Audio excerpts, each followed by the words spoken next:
Hello नमस्कार दोस्तों, स्वागत है आप सभी का मेरे यूट्यूब चैनल पे। और आज के वीडियो में हम बात करेंगे डिफरेंसेस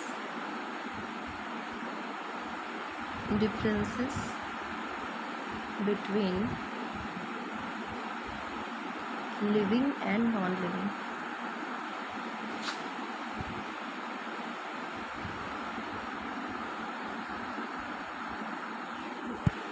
ठीक है, तो एक एक करके डिफरेंस की बात करते हैं। सबसे पहले हम शेप को ले लेते हैं। तो शेप में हम दोनों के लिए बात करेंगे, लिविंग के लिए और नॉन लिविंग के लिए। तो अगर हम लिविंग की बात करते हैं तो इनका जो शेप होता है वो निश्चित होता है, मतलब फिक्स होता है कि इनका शेप ऐसा ही होगा। ठीक है, पर्टिकुलर कोई भी शेप। लेकिन नॉन लिविंग में क्या होता है कि इनका शेप निश्चित नहीं होता, ये कैसे भी हो सकता है ना। और आप लोग को पता ही है कि लिविंग में क्या क्या आते हैं, एनिमल्स आते हैं, हम लोग आते हैं, है ना। तो प्लांट्स वगैरह आते हैं। और नॉन लिविंग में क्या होता है, नॉन लिविंग में कोई भी चीज़ जिसमें जान नहीं है, जैसे टेबल कुर्सी, ये सब सारी चीज़ें सब किसमें आती हैं, नॉन लिविंग में आती हैं। ठीक है, अब अगर हम सेलुलर ऑर्गेनाइजेशन की बात करते हैं, एक एक चीज़ को लेकर के बात करेंगे। तो अगर हम सेलुलर ऑर्गेनाइजेशन की बात करते हैं तो ये लिविंग्स में क्या होता है, कुछ पर्टिकुलर जीवों को छोड़ करके, ठीक है, एक्सेप्शंस हर जगह होते हैं। ठीक है, तो पर्टिकुलर जीवों को छोड़ करके सभी में क्या पाया जाता है, एक सेलुलर ऑर्गेनाइजेशन पाया जाता है। मतलब कि ये बहुत सी सेल्स से मिलकर के बने होते हैं ना। सेलुलर ऑर्गेनाइजेशन मतलब बहुत सी सेल्स से मिलकर के बने होते हैं। लेकिन अगर हम नॉन लिविंग्स की बात करते हैं तो नॉन लिविंग्स में कोई पर्टिकुलर सेलुलर ऑर्गेनाइजेशन नहीं होता है। ठीक है, तो एक डिफरेंस सेलुलर ऑर्गेनाइजेशन की बेसिस पे हो गया। तीसरी चीज़ हम बात करते हैं प्रोटोप्लाज्म एंड सेल स्ट्रक्चर।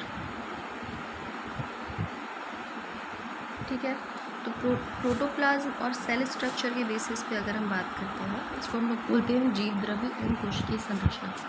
तो अगर हम लिविंग्स की बात करते हैं, ठीक है, तो लिविंग्स में क्या होता है कि हर जीवधारी के शरीर पर क्या होता है, छोटी छोटी संरचनाएं पाई जाती हैं। ठीक है, और इसे हम लोग क्या बोलते हैं, सेल्स बोलते हैं। ठीक है, और ये क्या होती है, ये जीवन की संरचनात्मक और क्रियात्मक इकाई होती है। और इसके अंदर एक गाढ़ा, रंगीन और रवेदार टाइप का क्या होता है, फ्लूइड होता है। और इसी को हम लोग क्या बोलते हैं, इसी को हम लोग बोलते हैं प्रोटोप्लाज्म। और यही क्या होता है, यही होता है बेसिस ऑफ लाइफ होता है। ठीक है, लेकिन नॉन लिविंग्स में प्रोटोप्लाज्म नहीं पाया जाता है, ये सिर्फ लिविंग्स में पाया जाता है। ठीक है, अब हम बात करते हैं ग्रोथ की। ग्रोथ में भी हम दोनों की बात करते हैं। जैसे अगर हम लिविंग्स में ग्रोथ की बात करें तो इसमें क्या होता है कि जैसे जैसे टाइम बीतेगा तो इसमें शारीरिक परिवर्तन होगा। और इसके कारण क्या होगा, उसके भार में भी वृद्धि होगी किसी जीव के, और उसके आयतन में भी वृद्धि होगी, उसे हम लोग वृद्धि कहते हैं। और क्या होता है, ये किसी भी जीव के आंतरिक रूप से परिवर्तन होते हैं। लेकिन अगर हम नॉन लिविंग्स की बात करते हैं तो नॉन लिविंग्स में कोई वृद्धि नहीं होती है ना। जीव सामान्य निर्जीव है, उनमें कोई भी वृद्धि नहीं होती। और उनके भार आयतन में भी जो परिवर्तन हमें देखने को मिलता है ना, तो वो भी कैसा होता है, वो बाहरी होता है, अंदर से कोई चेंज नहीं होता। ठीक है, फिर हम बात करते हैं मेटाबॉलिज्म की। ठीक है, मेटाबॉलिज्म को लेकर के बात करते हैं। ये चीज़ पहले भी डिस्कस हो चुकी है। तो मेटाबॉलिज्म में अगर हम लिविंग्स की बात करें तो इनमें दो तरह की चीज़ें चलती हैं। एक होती है एनाबॉलिज्म। ठीक है, पहले इसी को बात कर लेते हैं। तो इसमें क्या होता है, कोई भी चीज़ बनती है, ठीक है, बनने की क्रिया होती है ना। जैसे हम लोगों ने फोटोसिंथेसिस वाली रिएक्शन देखी थी, 6CO2 + 12H2O। ठीक है, क्या होता है, क्लोरोफिल और लाइट की प्रेजेंस में क्या बनता है, C6H12O6, ये कई बार हम लोग पढ़ चुके हैं, प्लस 6H2 प्लस 6O2।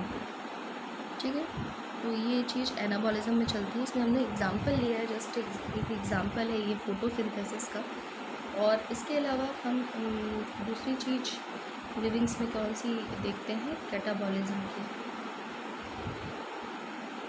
ठीक है, तो कैटाबॉलिज्म क्या होती है, ये डिस्ट्रक्टिव होती है। ठीक है, इसमें प्रोटोप्लाज्म का इसमें क्या होता है, ह्रास होता है, वो कम होता है, और फिर क्या होता है, एनर्जी निकलती है, जैसे हम लोग रेस्पायरेशन की क्रिया में देखते हैं। लेकिन अगर हम नॉन लिविंग्स की बात करते हैं तो नॉन लिविंग्स में ये सब कोई रिएक्शन नहीं चलती है। ठीक है, फिर हम बात करते हैं 6 नंबर की, मूवमेंट को लेकर के। तो अगर हम लिविंग्स की बात करते हैं तो उनमें क्या होता है,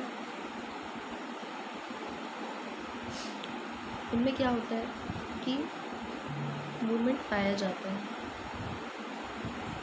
लेकिन नॉन लिविंग्स में मूवमेंट नहीं होता, वो एक जगह से दूसरी जगह नहीं जा सकता।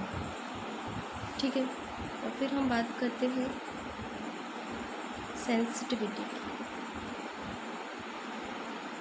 सेंसिटिविटी को लेकर के बात करते हैं। तो इसमें क्या होता है, ये जीवों में पाया जाने वाला एक क्या होता है, एक विशेष गुण होता है।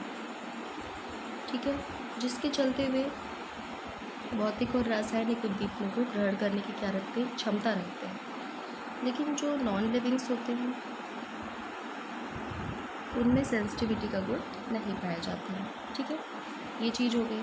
अब हम बात करते हैं रेस्पायरेशन को लेकर के। रेस्पायरेशन में क्या होता है, अगर हम लिविंग्स की बात करते हैं तो इसमें क्या होता है, जीवधारियों के शरीर में क्या होता है, श्वसन की क्रिया पाई जाती है। ठीक है, पता है हमें ये चीज़। तो इसके कारण क्या होता है कि वो वातावरण में ऑक्सीजन को ग्रहण कर लेता है, और कार्बन डाइऑक्साइड को छोड़ देता है। तो इससे क्या होता है, एक एनर्जी निकलती है और वो जैविक क्रिया में यूज़ होती है। ठीक है, और अगर हम नॉन लिविंग्स की बात करें, नॉन लिविंग्स में क्या होता है, रिस्पायरेशन की क्रिया उनमें नहीं होती है। ठीक है, उनमें रिस्पायरेशन की कोई ज़रूरत ही नहीं होती है। ठीक है, अब हम एडॉप्टेशन की बात करते हैं, है ना, इसी को हम लोग अनुकूलन भी बोलते हैं। तो जो लिविंग्स होंगे, है ना, लिविंग्स में क्या होगा, वो अपने आप को वातावरण के अकॉर्डिंग, जैसा आसपास का सराउंडिंग होगा, इन्वायरमेंट होगा, उसके अकॉर्डिंग वो ढाल लेंगे। जैसे ठंडा होगा, गर्म होगा, है ना, जैसा भी होगा, तो अपने आप को ढालने का वो लोग गुण रखते हैं वातावरण में। ठीक है, लेकिन अगर हम नॉन लिविंग्स की बात करते हैं तो नॉन लिविंग्स में ऐसा कुछ नहीं पाया जाता, वो अपने आप को वातावरण के अनुकूल नहीं ढाल सकते। अब हम बात करते हैं न्यूट्रिशन की।